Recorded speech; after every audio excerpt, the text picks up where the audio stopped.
Hello, my name is Rob Shibley, and today I'm going to discuss my personal OD&C method, the Client Discovery Method. This is prepared for Dr. Stephen Cady as part of the BGSU EMOD program, Class 6060, Engaging Whole Systems for Change, Spring Semester 2016. The purpose is to discuss my personal OD&C method, the Client Discovery Method. I'll introduce you to my method, the labeling, and defining my approach along the way. I'll discuss the components of my meta model and describe the things I will deliver using this method. I've dedicated a large portion of the content to the 6 design elements of purpose, system, journey, values, evidence, and model.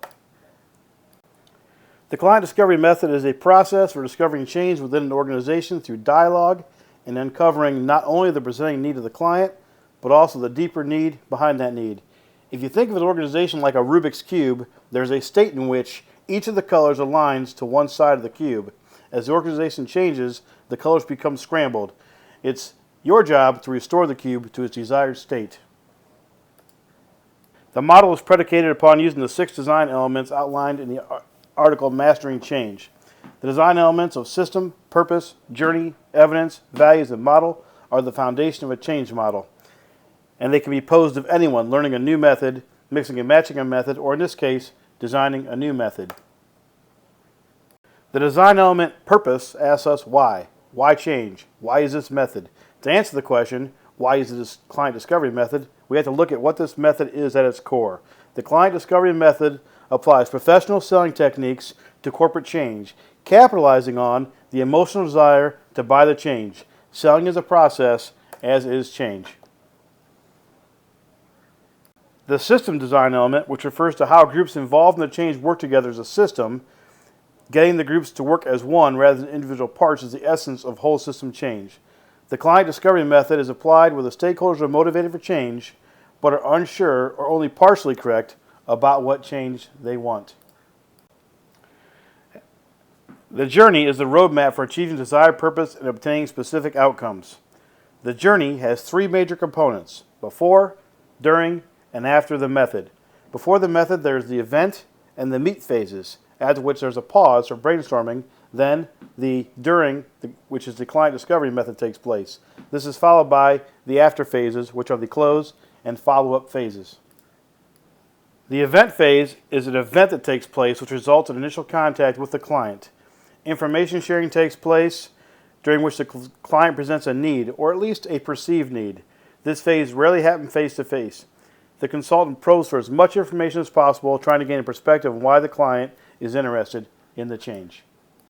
In the meet phase, which is a follow-up to the event phase, is the initial face-to-face meeting with the client. The focus is to continue to establish rapport and gain trust. Restate the information obtained during the event phase to verify the information is perceived equally by all parties.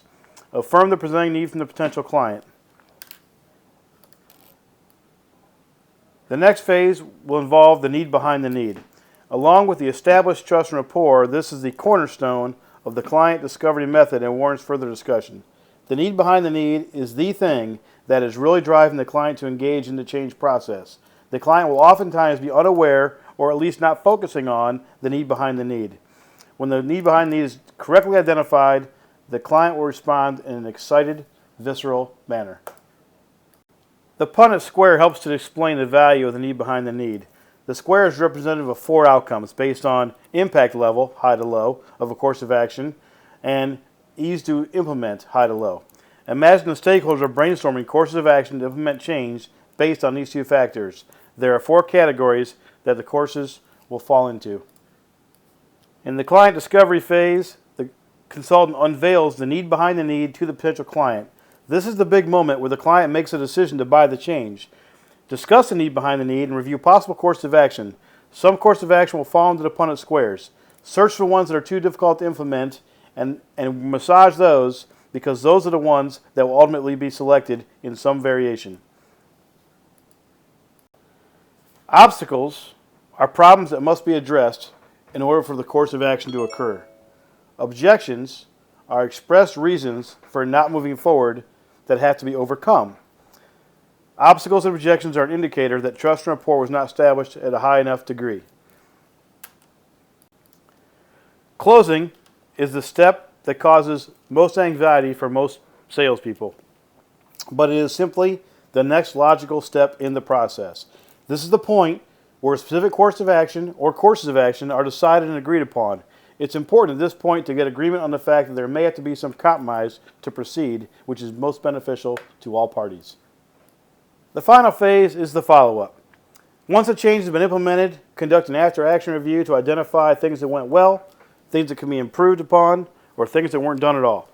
Part of the process is to identify steps that were missed completely. The consultant will help to facilitate the change with the client and assist with evaluating progress and working through adjustments to the plan. The values of the client discovery method are to be honest, to be inclusive, and to be objective. You never want to harm your reputation or lose trust by not being honest. You want to make sure that you include the interests of all parties and remain fair. Don't get emotionally attached to any party or any solution. The evidence is the design element that brings credence to the method. The evidence is the aggregate sum of the facts which supports the validity of the method. In support of the client discovery method, the following evidence is that although this my personal OD method, it's a new method, never before used under any other name, I have 15 years of experience in sales and recruiting, and I'm an expert in the field. The model is a narrative concept of the client discovery method, delivered so a person hearing it for the first time would understand the major concepts.